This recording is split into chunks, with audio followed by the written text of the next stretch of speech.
आप लोग? उम्मीद करता हूँ आप लोग खैरियत से होंगे। मैं हूँ अली मौजम और आप लोग देख रहे हैं अली मैथ्स ऑनलाइन।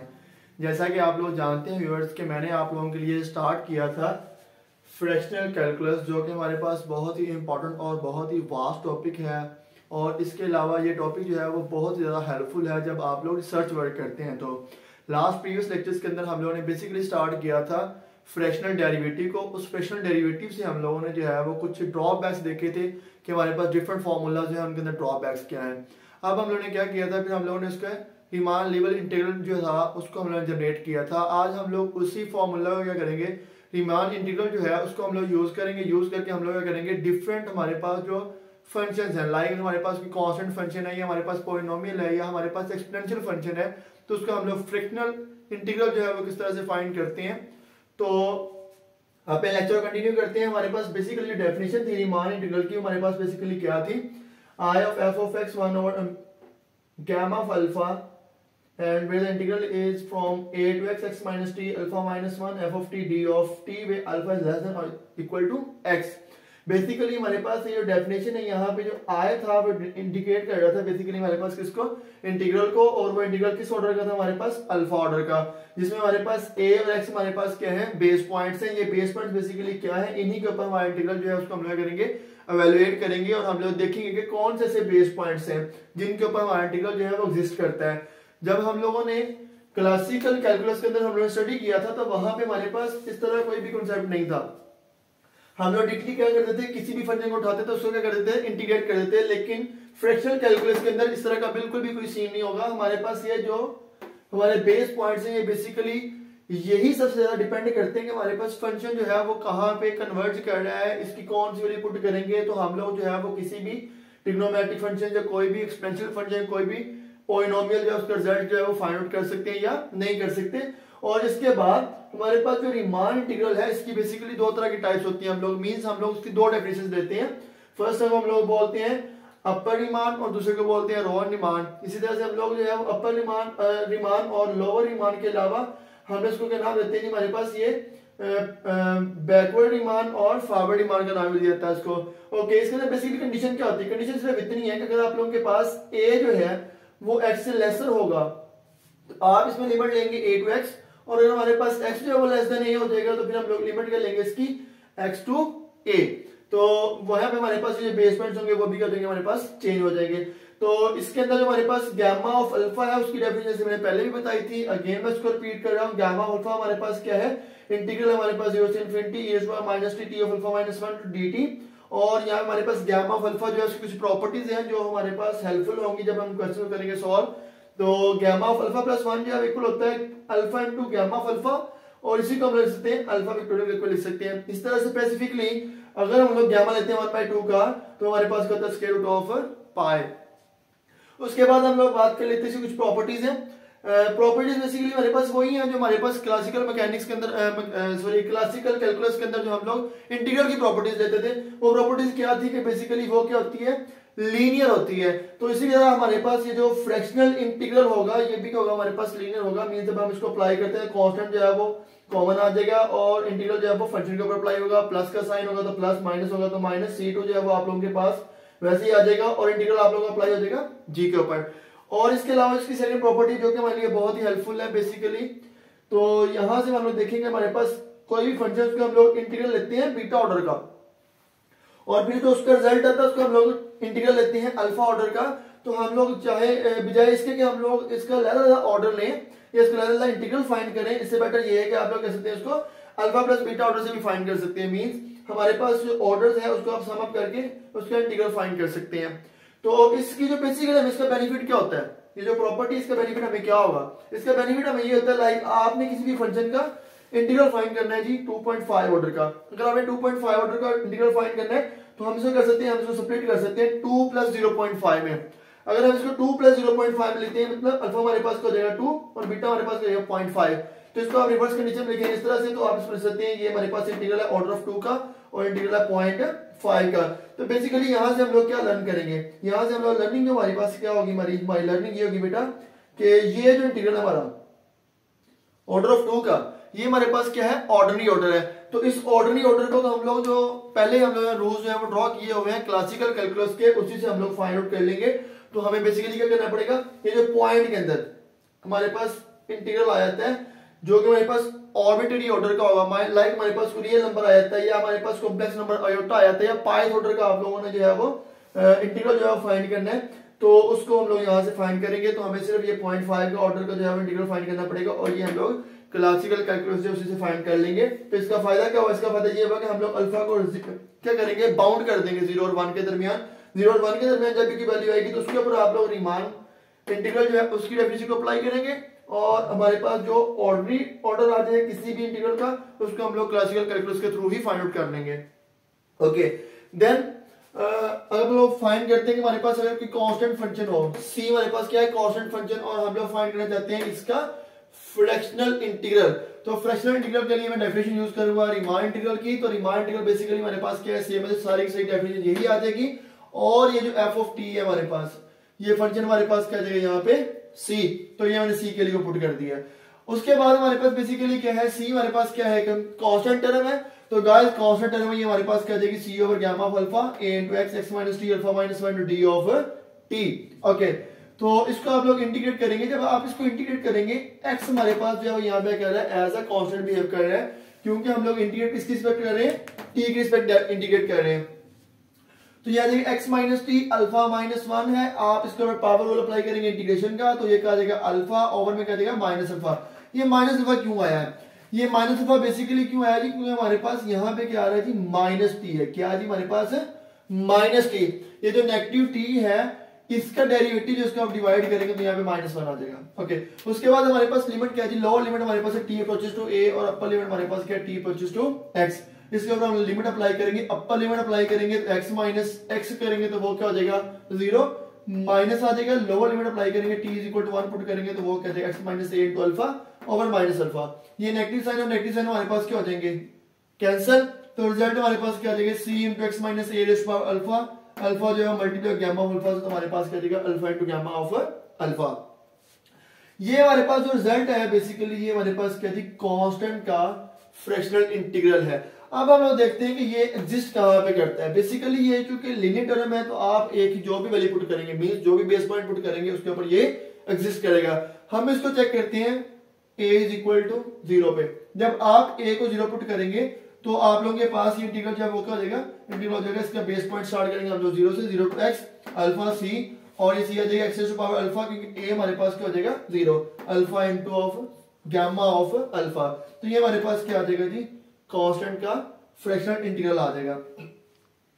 अब अगर हम इसको चेक करना चाहते हैं कि हमने फाइंड तो कर लिया, क्या ये एग्जिस्ट भी करता है कि नहीं, क्या ये ट्रू भी है तो नहीं, तो हम लोग क्या करेंगे, हम इसको अल्फा 1 के ऊपर चेक कर लेते हैं। मींस हम किस में कन्वर्ट जा रहे हैं जी, हम लोग क्लासिकल कैलकुलस के अंदर जा रहे हैं जहां पे हम लोग x को इंटीग्रेट करते थे, सॉरी कांस्टेंट c जो उसको इंटीग्रेट करते थे तो हमारे पास रिजल्ट था cx। तो हम लोग करेंगे यहाँ पे अल्फा की वैल्यू को 1 पुट करके देखेंगे क्या हमारा रिजल्ट जो एग्जिस्ट करता है या नहीं। तो हमने अल्फा को पुट किया 1, अगर मैं अल्फा को 1 पुट कर देता हूं तो ये क्या हो जाएगा x to power alpha, alpha is equal to 1 gamma of alpha, alpha of gamma of alpha जो उसकी वैल्यू भी क्या होती है हमारे पास 1, अल्फा की वैल्यू भी हमारे पास क्या है 1, तो इसका रिजल्ट क्या आ जाएगा c ऑफ x। इसका मतलब ये है कि ये जो हमारा रिजल्ट है ये क्लासिकल कैलकुलस के लिए कब एग्जिस्ट करेगा, जब हम लोग बेस पॉइंट कौन सा यूज करेंगे a इज इक्वल टू 0। इस तरह अगर मैं इसको अल्फा इज इक्वल टू 2 के लिए चेक करता हूं तो ये आप लोगों के पास क्या आ जाएगा 0 ऑफ x गाइस, तो यहाँ पे अल्फा की वैल्यू को हम लोग क्या पुट करेंगे 2, ये c सेम एज इट आ जाएगा x, और ये अल्फा की वैल्यू हमारे पास क्या आ जाएगी 2, और जब आप 2 पुट करेंगे तो ये तो 2 आ जाएगा, और गामा ऑफ 2 की आप लोग वैल्यू फाइंड करेंगे तो बेसिकली आप लोगों के पास क्या आ जाएगी 1 इंटू गामा ऑफ 1, तो उसकी वैल्यू आप लोगों के पास क्या आएगी 1 ही आएगी गाइस। तो इसकी वैल्यू जब आप लोगों के पास 1 आएगी तो ये 2 से मल्टीप्लाई करके आ जाएगा आप लोगों के पास 2। तो बेसिकली आप अगर इसको देखेंगे, अगर आप कांस्टेंट का क्लासिकल कैलकुलस के अंदर सेकंड इंटीग्रल लेते हैं, सेकंड ऑर्डर का इंटीग्रल लेते हैं तो वो क्या है cx स्क्वायर ओवर 2। तो यहां से हम लोग कर सकते हैं, यहां से हम लोग ये वाला रिजल्ट जो है इसको हम जनरेट कर सकते हैं कि हमारे पास अल्फा इज इक्वल टू 0 के लिए ये जो हमारा फ्रैक्शनल इंटीग्रल है ये ट्रू है as per as classical calculus. Okay, उसके बाद हम लोग फाइंड करेंगे कि हमारे पास रीमान इंटीग्रल जो है वो क्या आता है। अगर हमारे पास x ऑफ n आ जाए मींस पॉलिनोमियल्स का हमारे पास रीमान इंटीग्रल क्या होगा, तो पॉलिनोमियल के फॉर्मूला ड्राइव करते हैं, इसको हम लोग बेसिकली क्या बोलेंगे, पावर रूल ऑफ इंटीग्रेशन बोलेंगे। तो इसका मैं रिजल्ट फाइंड करने जा रहा हूँ गाइस। तो आप लोगों के पास क्या आएगा, सेम एज इंटीग्रल आ जाएगा, यही जो आप लोगों के पास था एफ ऑफ एक्स, यहाँ पे क्या आ जाएगा हमारे पास x raise to power n 1 और गैमा ऑफ अल्फा आ जाएगा a raise to power x same as x minus t raise to power alpha minus 1 same as आ जाएगा। और ये एफ ऑफ टी में है तो हम लोग करेंगे एक्स को रिप्लेस कर देंगे टी के साथ, तो ये क्या जाएगा t raise to power n। Okay guys, उसके बाद क्या करेंगे आप लोग, आपने यहाँ से x ले लिया कॉमन, जब हम x को लेंगे कॉमन ये आ जाएगा 1 minus t over x raise to power alpha minus 1 t raise to power n d over t. इस x के ऊपर जब आप लोगों ने पावर किया स्प्लिट तो ये x raise to power alpha minus 1 आ जाएगी और ये क्या देगा 1 minus t over x raise to power alpha minus 1। इस काम से पहले हम लोग कर लेते हैं, इसको सब्स्टिट्यूट कर लेंगे। हमने लेट कर लेंगे हमारे पास t ओवर x, उसको मैं क्या देता हूं u है जी हमारे पास। अगर हमारे पास u है तो t की वैल्यू क्या आ जाएगी u इनटू x। अब मैं इसका लेता हूं डेरिवेटिव, जब इसका डेरिवेटिव लूंगा तो ये आ जाएगा d ऑफ t। x हमारे पास क्या कर रहा है, इस इंटीग्रल के अंदर हमारे पास ये जो x है ये एज अ कांस्टेंट बिहेव कर रहा है और हमारे पास डेरिवेटिव सॉरी जो हमारे पास वेरिएबल है वो हमारे पास क्या है t। x बिहेव करेगा लाइक कांस्टेंट, तो बिहेव आप लोगों के पास x सेम है वैसे कैसे कांस्टेंट है तो कॉमन आ जाएगा। u के ऊपर आप लोग डिफरेंशियल अप्लाई करेंगे वो हमारे पास क्या आ जाएगा d ऑफ u। तो जब हम लोगों ने वेरिएबल को चेंज किया तो हम लोग चेक करेंगे कि इसकी लिमिट्स जो है वो किस तरह से कन्वर्ट करती हैं। अगर हम t को पुट करते हैं a जो कि लोअर लिमिट है हमारे पास, तो u हमारा शिफ्ट हो जाएगा a और x के ऊपर। यहां से आप वैल्यू फाइंड कर सकते हैं, यहां से कर सकते हैं और यहां से भी आप लोग इसकी वैल्यू को फाइंड आउट कर सकते हैं। तो हमारे पास u शिफ्ट कर देगा a और x को, और जब हमारा t जो है उसको हम लोग पुट करेंगे x, तो हमारा u जो है वो शिफ्ट कर देगा 1 को। इसका मतलब क्या हमारे पास, इसका मतलब ये है कि हमारे पास जो लिमिट है वो क्या जाएगी a और x इंटू 1। उसके बाद x माइनस टी है तो ये x माइनस टी के लिए हमारे पास क्या आ जाएगी जी, सॉरी ये है हमारे पास x की वैल्यू हमारे पास क्या जाएगी u ऑफ x, ये हमारे पास u of x raise to power n sorry ये हमारे पास है x। इस x के ऊपर आप लोगों ने क्या कीजिए, बेसिकली ये जो x है इस x के ऊपर आप लोगों ने पावर अप्लाई की तो ये क्या जाएगा अल्फा माइनस 1 इसकी पावर आ जाएगी। क्योंकि x हमारे पास क्या है एज अ कांस्टेंट ट्रीट कर रहा है यहाँ पे, तो इस x को हम लोग करेंगे इसके ऊपर पावर अप्लाई करेंगे, इसको हम लोग इंटीग्रल से बाहर निकाल लेंगे क्योंकि हमारे पास क्या है कांस्टेंट। ये 1 जो है वो सेम रिजल्ट आ जाएगा और t ओवर x को हम लोगों ने क्या बोला u, तो ये हमारे पास u आ जाएगा, उसकी पावर क्या आ जाएगी अल्फा माइनस 1। और t की वैल्यू हमारे पास क्या u ऑफ x, तो हमारे पास क्या आ जाएगी t की पावर हम लोग पुट करेंगे u ऑफ x, वो क्या जाएगा हमारे पास u raise to power x into n। और हमारे पास d ऑफ t जो है उसका हम लोगों ने जब डेरिवेटिव लिया था वो हमारे पास क्या x into d of u, तो उसकी वैल्यू को आप लोगों ने यहाँ पे कर देना है, सब्स्टिट्यूट कर देंगे। आफ्टर सब्स्टिट्यूशन आप लोग देखिए ये क्या हो जाएगा x raise to power n और ये x पर क्या है हमारे पास 1 है, तो ये n प्लस 1 पावर है उसको भी आप लोग बाहर लेके आएंगे, तो ये बेस और ये बेस इसकी क्या होगी सेम, तो पावर्स आप लोग इसकी क्या कर देंगे ऐड कर देंगे। लिमिट हमारे पास सेम रहेगी 1 minus u u raise to power n d of u। तो गाइस जब आप लोग यहां पे आके स्टॉप कर देंगे तो आप देखेंगे कि ये हमारे पास जो फॉर्म है ये वाली जो फॉर्म है इसको हम लोगों ने पहले भी देखा हुआ कहीं पे, ठीक है।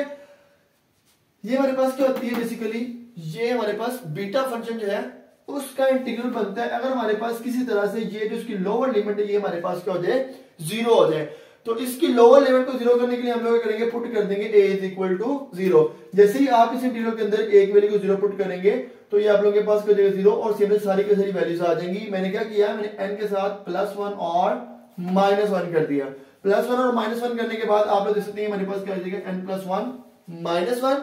तो ये बेसिकली हमारे पास क्या बन गया बीटा फंक्शन, और बीटा फंक्शन हमारे पास क्या होता है जी बीटा इंटू अल्फा, और बीटा क्या है हमारे पास 0 से 1 इसकी लिमिट होती है x approach alpha -1 1 minus x beta -1 d of x। और ये रिजल्ट जो है वो आप लोग ऑलरेडी जो है वो स्टडी कर चुके होंगे।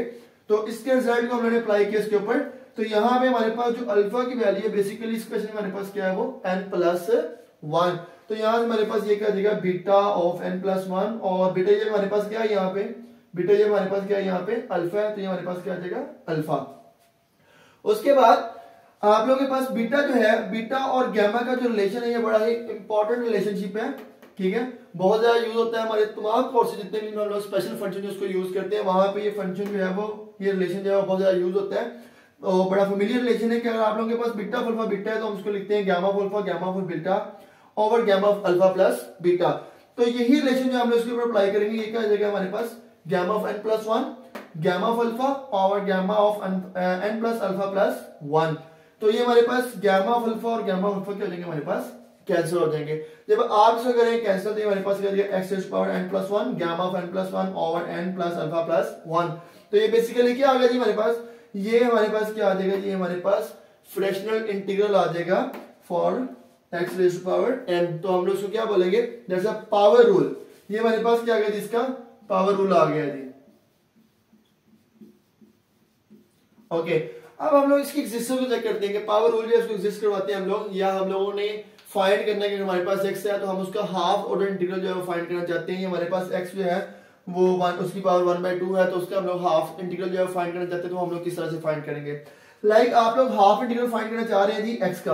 अगर आप लोगों ने हाफ ऑर्डर इंटीग्रल जो है वो फाइंड करना है x का, तो हम लोग क्या करेंगे, सिंपली हम लोग क्या करेंगे, यहाँ पे n की वैल्यू का पुट कर देंगे, सब्स्टिट्यूट कर देंगे 1/2। जब आप यहाँ पे सॉरी n की वैल्यू को क्या पुट करेंगे हम लोग 1, क्योंकि हमने यहाँ पे क्या किया है, x का हाफ ऑर्डर इंटीग्रल फाइंड करना है। तो x में हम लोग यहाँ पे क्या करना है, n की वैल्यू को 1 पुट कर देंगे गाइस।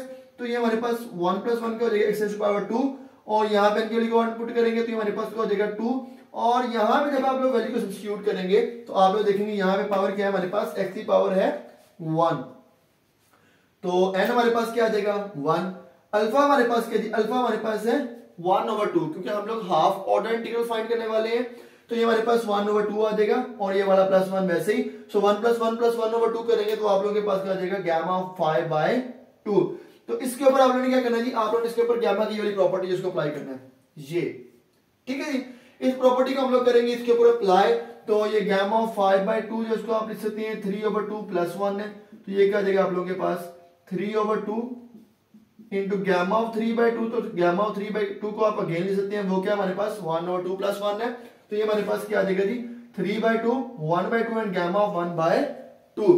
तो इस प्रॉपर्टी को हम लोगों ने किया यूज। तो ये हमारे पास क्या आ जाएगा x², 2 × 2 का जगह 4, डिनोमिनेटर हमारे पास क्या आ जाएगा यहाँ पे, और गामा 1/2 क्या होता है हमारे पास √π। तो ये हमारे पास क्या आ जाएगा यहाँ पे √π। तो ये हमारे पास क्या आ गया जी x का हाफ ऑर्डर इंटीग्रल। इसी तरह से हम लोग फाइंड करना चाहते हैं, अगर हमारे पास x की पावर हो 1/2, उसके अगर हम लोगों ने हाफ इंटीग्रल जो है फाइंड करना, तो हम लोग किस तरह से फाइंड करेंगे, तो सेम हम लोग यही प्रॉपर्टीज को यूज करेंगे। अगेन n की वैल्यू हमारे पास यहाँ पे क्या की 1/2 करेंगे यहाँ पे, ठीक है।